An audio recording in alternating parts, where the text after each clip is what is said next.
ਟੰਗਾਂ ਇਹਦੀਆਂ ਜਿਹੜੀਆਂ ਨੇ ਉਹ ਕਮਜ਼ੋਰ ਨੇ, ਯਾਨੀ ਕਿ ਇਹਨੂੰ ਸ਼ਾयद पोलियो या जो भी है, लेकिन ये चल नहीं सकता। ਇਹ ਜਿਹੜਾ अंसर मेरे नाल बैठा है, पढ़ाई का भी इतना शौक़ हो कि कॉलेज की सतह में पढ़ने जा रही हो और साथ में जो फर्स्ट पोजीशन है मुल्तान बोर्ड में वो मैट्रिक से हासिल कर चुकी हो, लेकिन घर में अखराजात पूरे ना होने की वजह से पढ़ाई छोड़ जाने का भी खदशा हो। तो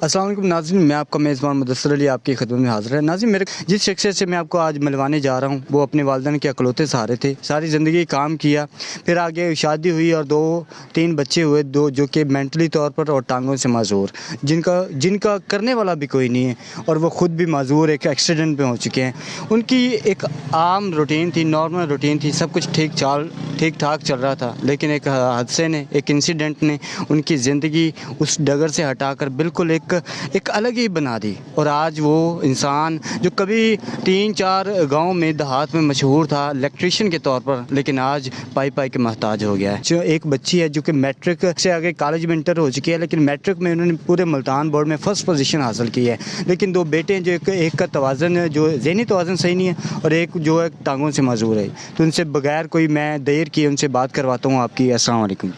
वालेकुम सलाम। यासीन साहब कैसे हैं आप? ठीक ठाक।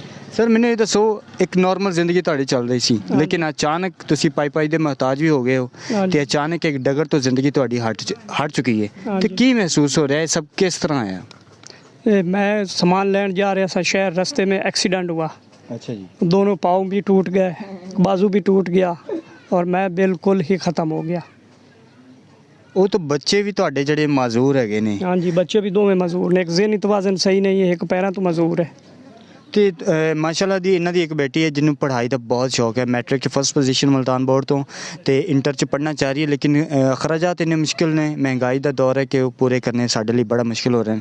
ਯਾਸਿਰ ਸਾਹਿਬ, ਇਹ ਬੱਚੇ ਵੀ ਤੁਹਾਡੇ ਜਿਹੜੇ ਮੈਂਟਲੀ ਤੌਰ ਪਰ ਕਮਜ਼ੋਰ ਨੇ, ਠੀਕ ਹੈ, ਇੱਕ ਦਾ ਟੰਗਾਂ ਸਹੀ ਨਹੀਂ ਹੈ, ਇੱਕ ਮੈਂਟਲੀ ਤੌਰ ਸਹੀ ਨਹੀਂ ਹੈ, ਤੁਹਾਡੀ ਆਪਣੀ ਵੀ ਸਿਹਤ ਠੀਕ ਨਹੀਂ ਹੈ, ਸ਼ੂਗਰ ਦੇ ਮਰੀਜ਼ ਨੇ, ਯਰਕਾਨ ਵੀ ਇਹਨਾਂ ਨੂੰ, ਤੇ ਜ਼ਿੰਦਗੀ ਤੁਹਾਨੂੰ ਹੁਣ ਬੋਝ ਨਹੀਂ ਲੱਗਦੀ ਵੀ ਮੈਂ ਕਿਸ ਤਰ੍ਹਾਂ ਕਰਾਂਗਾ ਜਾਂ ਕੀ ਹਿਸਾਬ ਕਿਤਾਬ? ਬਹੁਤ ਜ਼ਿਆਦਾ ਬੋਝ ਲੱਗਦੀ ਪਈ ਹੈ। ਤੇ ਕਿਵੇਂ ਪੂਰੇ ਕਰਦੇ ਹੋ? ਕਿਵੇਂ ਕਿਹਨੂੰ ਦੇਖ ਕੇ ਆਪਣੇ ਆਪ ਨੂੰ ਹਿੰਮਤ ਦਿਲਾਸਾ ਦਿੰਦੇ ਹੋ ਕਿ ਨਹੀਂ ਮੈਨੂੰ ਇਹ ਜ਼ਿੰਦਗੀ? ਅੱਲਾਹ ਤਾਲਾ ਦੇ ਸਾਰੇ ਤੇ ਬੈਠੇ ਆ। ਅੱਜ ਕੱਲ੍ਹ ਕੀ ਕਾਰੋਬਾਰ ਕਰ ਰਹੇ ਹੋ?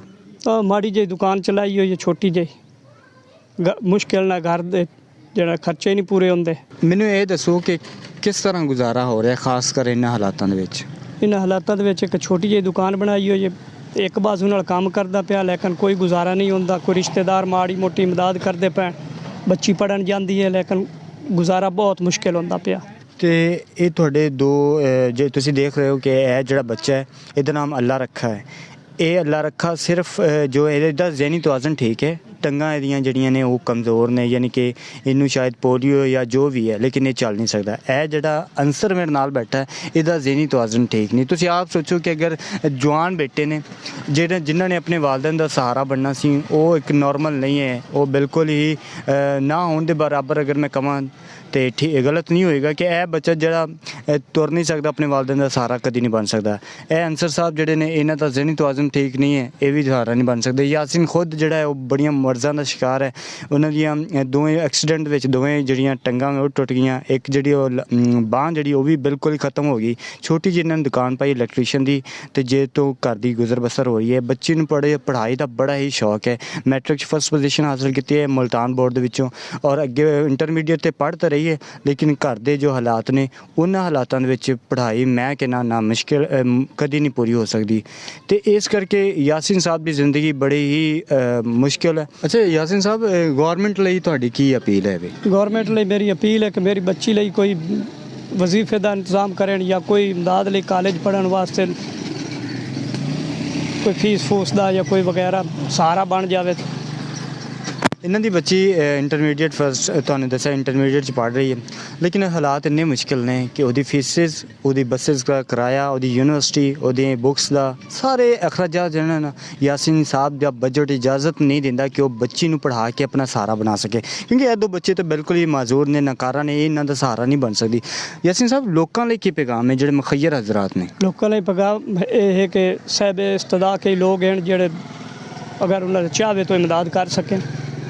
زندگی میں سمجھتا ہوں کہ اگر آپ کو ایسے چوراہے پہ لا کھڑا کرے کہ آپ کے پاس کوئی آپشن نہ بچے کہ جی میں نے کدھر جانا ہے یا میں کیا کروں گا، اور وہ بھی ایسے حالات میں جب آپ کے دو بیٹے معذور ہوں، آپ خود معذور ہوں، پورے خاندان کا سہارا ہوں، لیکن اخراجات یا کچھ بھی ایسا آپ کے پاس نہ ہو کہ وہ آپ کی فیملی کے لیے سپورٹیو ہو، تو ایسے میں آپ کیا کریں گے؟ یاسین صاحب کا اکاؤنٹ نمبر آپ کے موبائل پہ شو ہو رہا ہے، آپ سب کی اسکرین پہ، تو آپ کا صرف تھوڑا سا تعاون یاسین کی بچی کو پڑھا کر اس کا سہارا بنا سکتا ہے۔ ان بچوں کے لیے کچھ نہ کچھ ہو سکتا ہے۔ اگر آپ لوگ کچھ نہیں کرتے تو یہ بچے محرومیوں کی زندگی تو پہلے ہی گزار رہے ہیں، اور یاسین بھی یہ بوجھ تلے دب کے اس دنیا سے جائے گا کہ میں دنیا میں آیا تھا لیکن میری کسی نے ہیلپ نہیں کی یا سپورٹ نہیں کی۔ بہرحال آزمائش تو اللہ کی طرف سے آتی ہے، لیکن یہ آپ لوگوں کے لیے بھی آزمائش ہے، خاص کر ان لوگوں کے لیے آزمائش ہے جو کہ بینک اکاؤنٹس کے مالک ہیں، جن کے بینک بیلنس ہیں، بزنس ہیں، گاڑیاں ہیں۔ ان کا صرف تھوڑا سا تعاون یاسین جیسے لوگوں کی بیٹیوں کو پڑھا کر یا ان کے بیٹوں کا سہارا بن کے ان کی پوری زندگی سنوار سکتا ہے۔ ہمارے پیج کو سبسکرائب کیجیے، شیئر کریے، فالو کیجیے۔ ملتے ہیں نیکسٹ ویڈیو میں، تب تک کے لیے اللہ حافظ۔